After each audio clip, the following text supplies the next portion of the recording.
గురూపదేశ రత్నమాల మూలాన్వేషణం.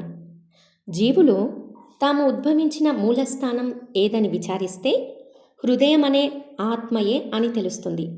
దేహమే నేను అని అభిమానించే జీవనంలో ఉండటం వల్ల సకల విధాలైన కష్టాలు కలుగుతాయి. తాము ఉద్భవించిన స్థానానికి వెళ్ళటమే జీవనంలోని సకల కష్టాలను తొలగించగల సాధనలన్నింటిలో శ్రేష్టమైనది.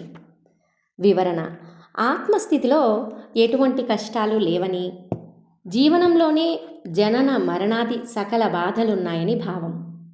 ఆ సకల బాధలని పోగొట్టాలంటే మూలాన్వేషణమైన ఆత్మవిచారణ తప్ప ఇతర సాధనలు శ్రేష్టం కావని ఈ వచనం తెలుపుతోంది.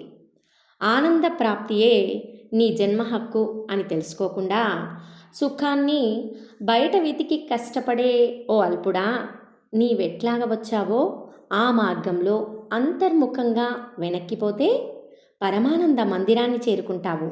అన్నింటికీ కేంద్రమై ప్రకాశించు హృదయంలో నిలకడ చెందే వరకు పంచేంద్రియ జ్ఞానం కొంచెమైనా అనగదు. మోహాన్ని కలిగించే పంచేంద్రియ జ్ఞానం దగ్ధమైపోతే గాని శుద్ధ జ్ఞానమైన పరమానంద స్థితి లభించదు. వివరణ: ఈ గ్రంథపు 604వ వచనాన్ని ఇక్కడ మరొక్కసారి జ్ఞాపకం చేసుకోవాలి. అజ్ఞాన నివృత్తి, జ్ఞానప్రాప్తి రెండు వేర్వేరు చర్యలు కావు, ఒక్కటే. ఇవి రెండు వేర్వేరని ఎంచి ఏది మొదట జరుగుతుందని కలత చెందవద్దు. అహంత నాశమును కోరుకుంటే చాలును. అంటే బాహ్య వస్తువులపై నిర్మోహం ఉదయిస్తే చాలు. దైవానుగ్రహం వలన అది సంపూర్తి చెందుతుంది. ఓ మనసా, కల్పితాలైన ఈ ప్రాపంచిక వస్తువులన్నింటినీ చూసి మురిసిపోయి అందువలన కలిగిన ఇష్టానిష్టాలతో కలత చెందటం మాని నీవెక్కడ నుండి బయలుదేరావో ఆ మూల స్థానాన్ని వెతికి హృదయాన్ని చేరుకో.